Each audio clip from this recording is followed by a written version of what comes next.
was there with a lady. You know what happened? She told me a story that. What is that? The story is that one of his relatives got sick. Then he asked to be baptized. And then what happened to him? Unfortunately, he died before he was being baptized. Oh my goodness. Yeah, so is his baptism valid or not? Oh, I don't know about it. Let us ask for a priest. Okay. Hello, good afternoon. May I know who are you? Yes, I'm fine. Thank you. Okay, can I ask you a favor? Yes. No. Did you see a priest? Yes. Where is he? Where is he? Where is the priest? Boss. My boss. Ah, you have My a boss? Yes, I have boss. Oh my, your boss is holding the camera. Halo, susah. Hello. Good afternoon. Romo, good afternoon. Ada apa nih? Itu Cari saya. Kami lagi nanya ke Ando di mana Romonya. Oh, dia memang kurang ajar. Kali itu dia nyuruh saya untuk ngambil foto. Ya ampun, Ya ampun. Karyawan kurang satu sendok ya, begitulah, suster. Selamat pagi, selamat siang, selamat sore, good morning, good afternoon, good evening.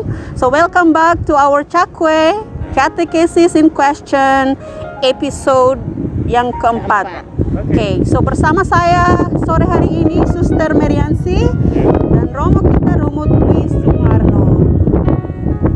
Ya, dan host fenomenal kita, Suster Veronica. Oke. Romo kita Ya, lagi ada Suster. di mana ya? Ini kita ada di Pantai Santolo, Suster. Santolo Pantai itu di mana? Itu di Kecamatan Pamempe, tepatnya di Kabupaten Garut, Suster. Bagus ya. Pantainya luar biasa ya, Indah sekali. bagus, banyak bebatuan, ya, begitu, Suster. Romo tadi kami ada peristiwa, ada satu ibu menanyakan, katanya Apa, ada saudaranya meninggal tapi Oh, belum begitu. dibaptis, Romo. Oh, Belum terus? dibaptis tapi udah meninggal apa, dan setelah itu dibaptis katanya sebelum meninggalnya itu. Oh, minta dibaptis. Iya. Oh, terus Apakah- sudah dibaptis kok? Sudah. Oh, sudah. Udah pas beliaunya hampir meninggal dibaptis katanya. Oh. Apakah baptisannya itu valid atau gimana, Romo? Oh, sah atau tidak gitu ya, Suster? Iya, ya? iya, Nah, sah.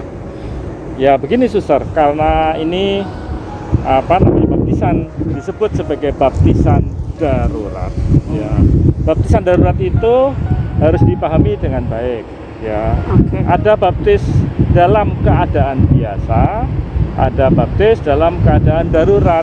Kalau biasa itu orang dalam keadaan sehat walafiat, akal budinya baik, kesadarannya baik, dalam keadaan kesehatan yang biasa, gitu ya. Lalu dia punya keinginan atau kehendak untuk dipermandikan secara Katolik dan ingin menjadi pengikut Kristus. Itu baptis biasa. Kalau baptis darurat itu namanya juga ada istilah darurat. Darurat itu orang ada dalam keadaan bahaya maut atau bahaya meninggal, Suster. Iya. Maka itu disebut sebagai baptis darurat. Kalau tadi Suster bertanya, baptis daruratnya ini sah atau enggak? Nah, sebelum saya jelaskan, waktu dibaptis orang yang bersangkutan itu sudah meninggal dulu atau belum? Hampir katanya. Hampir atau sudah? Nah, itu harus hampir dipastikan meninggal. dulu. Oh iya. Ya, kalau dia sudah meninggal, sebenarnya tidak bisa dipermandikan. Karena apa? Karena baptisan atau permandian itu kan sakramen ya. Sakramen itu hanya diperuntukkan bagi orang yang masih hidup. Karena sakramen itu sebenarnya adalah sakramen kehidupan. Jadi digunakan untuk membantu orang-orang yang masih dalam keadaan hidup, lalu juga berkaitan dengan tahap-tahap kehidupan manusia. Ya.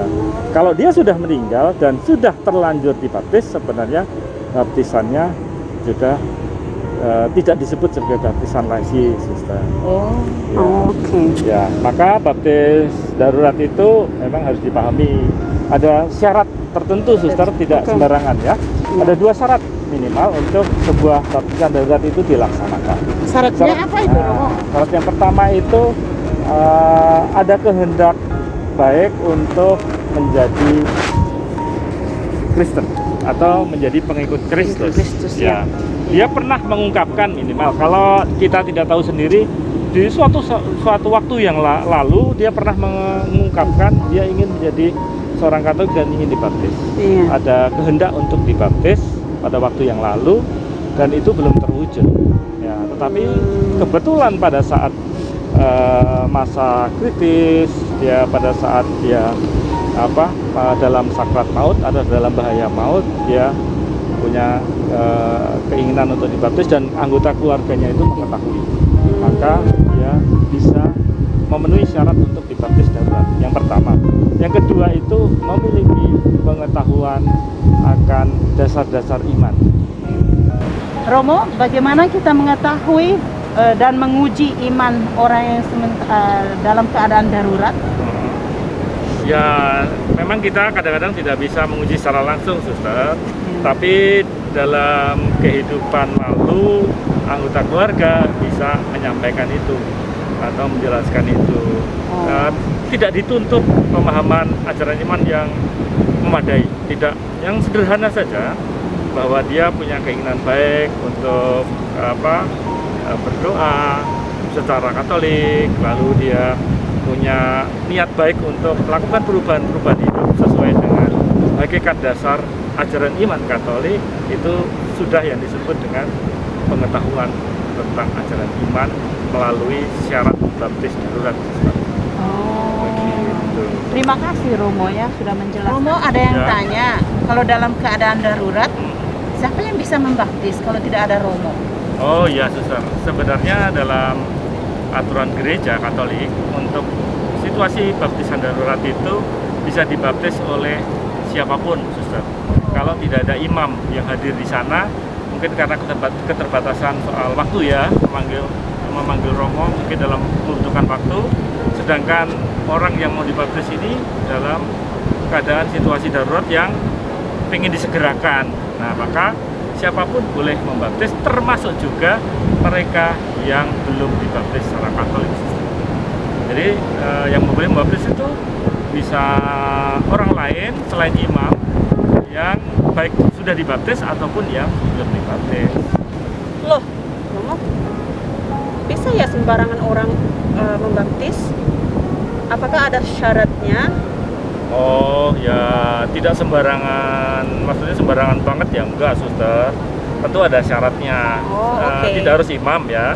Juga tidak harus orang yang sudah dibaptis bisa membaptis orang dalam keadaan darurat. Mereka yang tidak dibaptis pun juga boleh, asalkan syaratnya, Suster.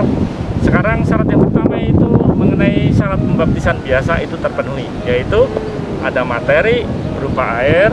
Yang kedua, forma atau rumusan doa baptisannya itu sesuai dengan baptisan Katolik, Suster, yaitu ucapan doa persekutuan akan Allah Tritunggal. Aku membaptis engkau dalam nama Bapa, Putra, dan Roh Kudus. Itu formanya. Itu baru satu syarat ya. Yang syarat yang kedua itu adalah bahwa dia yang tidak dibaptis tapi dia melakukan baptisan darurat kepada seseorang yang membutuhkan, itu dia harus memiliki niat baik untuk mengikuti tata cara baptisan secara Katolik. Ya, punya niat baik itu.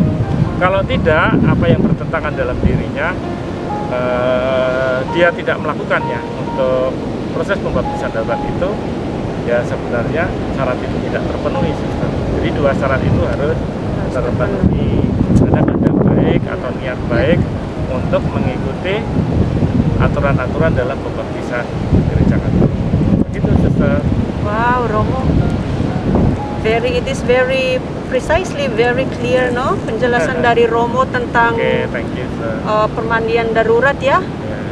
Dengan penjelasan Romo membuka hati dan pikiran untuk semua umat Katolik yang ya sebagian ya belum mengerti tentang baptismal darurat ini. Ya, mereka bisa menolong saudara-saudaranya untuk menerima baptisan kalau dalam situasi darurat. Iya. Ya. Jangan sampai orang dalam situasi darurat itu tidak terlayani untuk kehendak baiknya menjadi pengikut Kristus. Oke, terima kasih banyak Romo Dwi. Ya, sama-sama, Suster. Oke, so untuk sobat-sobat Cakwe out there, please don't forget Yes. like, comment, and subscribe Yeah. in our Chakwe episode 4 and the following episode. Okay. Okay, God bless you all. More power. Have a great day. Thank you. Thank you. Thank you. Bye-bye. Thank you. Hello Dek, kamu lagi ngapain? Saya lagi baptis darurat, Ustaz. Loh, no? Apakah ini termasuk baptis darurat? Enggak, suster, itu yang darurat ininya, suster. Oh, jadi kurang 1 sendok ya.